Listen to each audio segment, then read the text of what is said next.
Praise the Lord. അനുഗ്രഹിക്കപ്പെട്ട നല്ല ഒരു ദിവസത്തിനായിട്ട് പുതിയ ദിവസം ആയുസ്സും ആരോഗ്യവും ബലവും തന്ന കർത്താവ് നമ്മളെ ആക്കിയിരിക്കുന്ന കൃപയ്ക്കായിട്ട് സ്തോത്രം ചെയ്യാം. വിശുദ്ധ മത്തായിയുടെ സുവിശേഷം 22-ാമത്തെ അധ്യായം അതിൻ്റെ 14-ാമത്തെ വാക്യം പ്രകാരം പറയുന്നു, വിളിക്കപ്പെട്ടവർ അനേകർ, തിരഞ്ഞെടുക്കപ്പെട്ടവരോ ചുരുക്കം.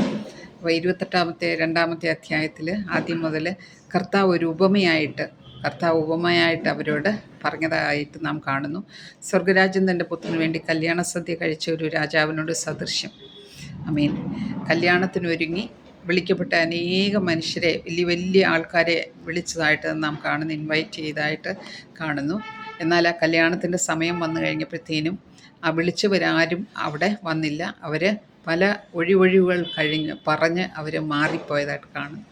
അത് കഴിഞ്ഞിട്ട് വീഥികളിൽ പോയി എല്ലാ മനുഷ്യരെയും വിളിച്ചുകൊണ്ട് വരുവാനായിട്ട് പറഞ്ഞ് അങ്ങനെ വിളിച്ച് കഴിഞ്ഞ് വന്നു.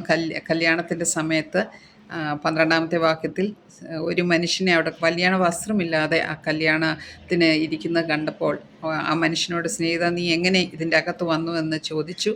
എന്നിട്ട് രാജാവ് ശുശ്രൂഷക്കാരുടെ കയ്യും കാലും കെട്ടി ഏറ്റവും പുറത്തുള്ള ഇരുട്ടിൽ തള്ളിക്കളവീനെന്ന് പറഞ്ഞു. അങ്ങനെ വിളിക്കപ്പെട്ടവർ അനേകർ, തിരഞ്ഞെടുക്കപ്പെട്ടവരോ ചുരുക്കം. ഇവിടെ ഇതിൻ്റെ അകത്തുനിന്ന് നമുക്ക് കാണുവാനായിട്ട് സാധിക്കുന്നത്, നമ്മൾ മനസ്സിലാക്കേണ്ടത്, നമ്മുടെ ജീവിതത്തിലും ഇന്ന് കർത്താവ് എല്ലാവരെയും വിളിച്ചുകൊണ്ടിരിക്കുകയാകും.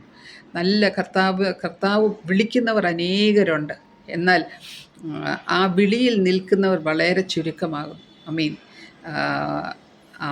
കർത്താവിൻ്റേതായിട്ടുള്ള ആ വിളിക്കനുസരിച്ച് ഉയരുവാനായിട്ട്, വിളിക്കനുസരിച്ച് വിശുദ്ധിയോടെ ജീവിപ്പാനായിട്ട്, വിളിക്കനുസരിച്ച് ജീവിപ്പാനായിട്ട് എല്ലാം വലിയ പ്രയാസം ആയിട്ട് തോന്നുന്നവരുണ്ട്. അവർക്ക് വിളിയുണ്ടെങ്കിൽ, ഇൻവിറ്റേഷൻ ഉണ്ടെങ്കിലും ആ വിളിയിൽ നിന്ന് മാറിപ്പോകുന്നതായിട്ട് നാം കാണുന്നു.